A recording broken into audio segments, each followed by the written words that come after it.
कई बार मेरे पास पेशेंट आते हैं ये कह के, डॉक्टर साहब मैं सो रहा था, अचानक से मेरी नींद खुली तो देखा कि मेरे हाथ पैर नहीं चल रहे। तो ये घबराने की बात नहीं है, इस चीज़ को हम लोग स्लीप पैरालिसिस कहते हैं। तो सबसे पहले ये क्यों होता है, इसके पीछे का कारण हम जानेंगे तो इसके बारे में समझ पाएंगे।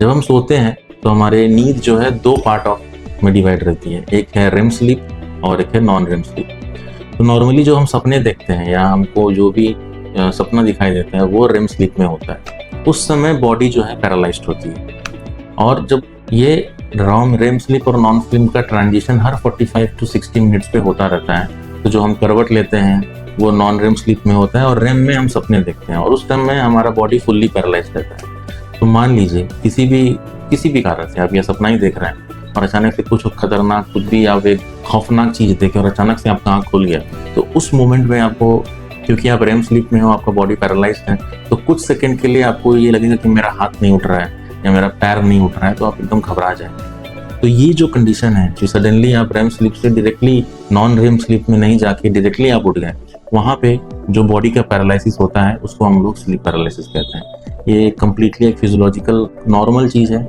लोगों में होता है और इसको घबराने की कोई बात नहीं है इसमें।